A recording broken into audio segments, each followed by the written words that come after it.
You dial Alex's phone number, figuring that if you could spend some time with her, instead of being cooped up in your apartment alone, you might feel less isolated.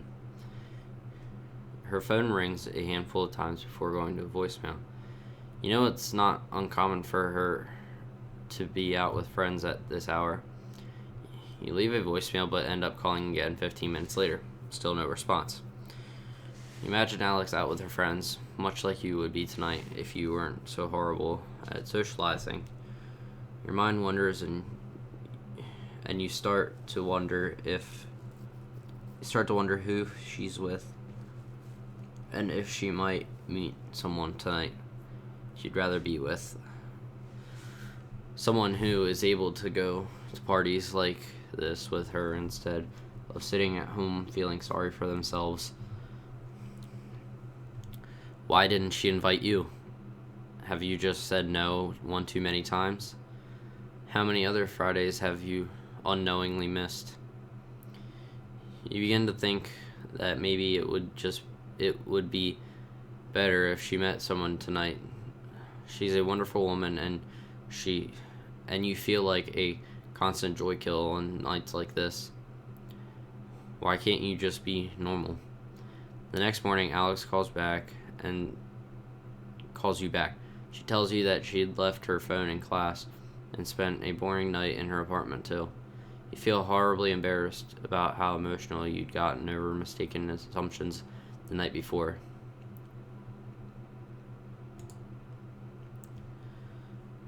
It's a cold Saturday afternoon. You've just arrived at Alex's apartment, and you're happy to finally see her. After a week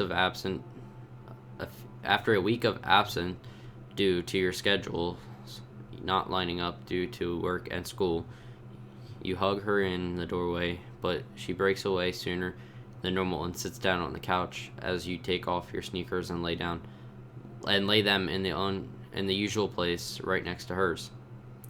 There's something I was hoping we could talk about, actually, she says. You instantly worry that you're being blindsided by a breakup conversation due to the sudden shift in tone, but she quickly smiles and puts you at ease once she sees all the color leave your face. It's nothing bad, I promise. With that, she leads you over to the couch and sits on the other end of it facing you. So I hope this doesn't freak you out. And if you feel like things are going too fast, just tell me.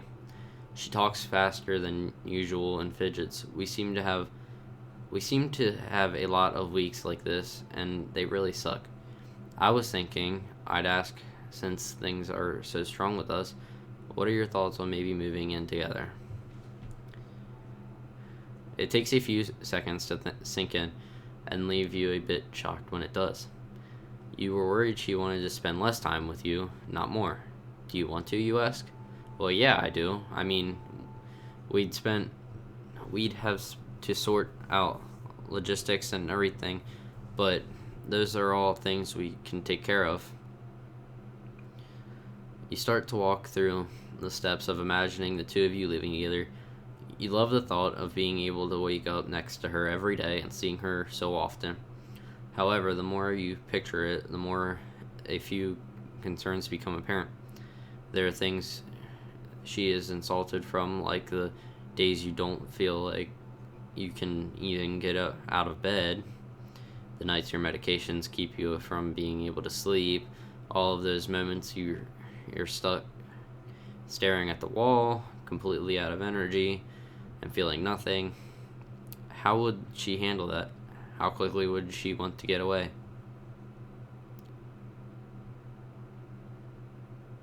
Let's just be honest. We're going to be honest the whole way. You were really worried that if Alex were to live with you, she wouldn't be able to deal with your days of being unable to get out of bed.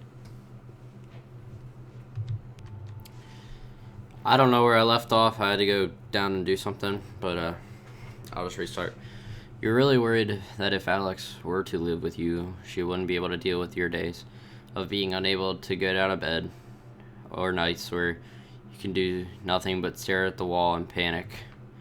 Even though you've discussed your situation with her, you still fear that she doesn't realize the depths of how bad it gets.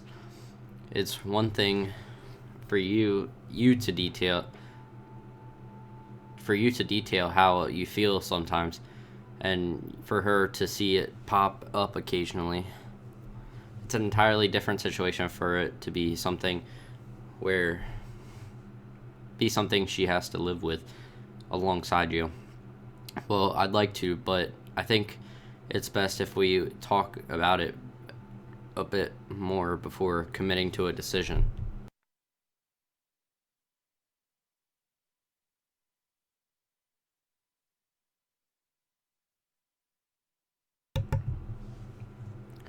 Though she seems a little defeated, you make it clear that you're not making excuses and actually mean that you want to talk.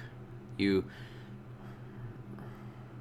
reiterate a lot of what you've told Alex that night, and although she gets a little defensive and tells you that she knows all of that already, she confirms that she is willing to help you sort through your issues. I feel like I forget I love you sometimes. I know that there will be bad days, and I'd rather try to work through them with you. We can figure all of this out together. Her words sway you, and you can't help but hold her close to you. Moderately depressed, you find it hard to focus to anything because you get physically and mentally exhausted very quickly. You're in therapy with a good counselor, you're doing cognitive behavioral therapy techniques, and they are starting to help. Your medication is helping to keep the edge off and keep some of the darker or more negative feedback loops from being as prevalent. There, now I got the full screen going.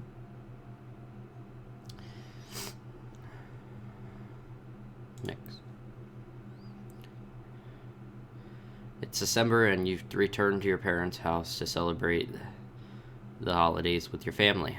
Out the living room window, you can see a gentle flurry of snow drifting down to meet the pristine blanket of white from yesterday's unexpected Christmas Eve snowfall, and you quietly laugh to yourself at how incredibly cliche it seems. Still, as you sit down to dinner, you can't help but notice how being surrounded by family and the overly kitschy atmosphere your mom's decorations have created have actually made you feel relaxed and almost comfortable. Your mom is running around frantically, checking the oven and the stockings and just generally trying to family time it up, while your dad sits at the head of the table drinking beer and laughing with your brother Malcolm. His wife Karen is there too, whom you've always gotten along well with, and your parents even agreed to let you bring your kitten along. She's been darting in and out of people's legs and hopping into laps all night. As you thoughtfully munch away at your turkey, listening to the conversations around you, your thoughts drift back over the last few months. You think about how hard things have gotten, replaying over in your head some of your worst as well as some of your best memories. It seems like all of these things just came to a head over the past few months, with a sudden flurry of relationship turmoil and professional anxiety, social stress, and above all, an omnipresent sense of weight that it seems to have just recently become aware of. You're drawn out of your Riviera by your dad's familiar booming laugh as some cheesy comment Malcolm made seems to have hit its mark. Sitting at that table, you're suddenly immensely glad for the chance to be able to ignore everything for an evening and not have the struggle trying to explain yourself once. And on to the next video right now.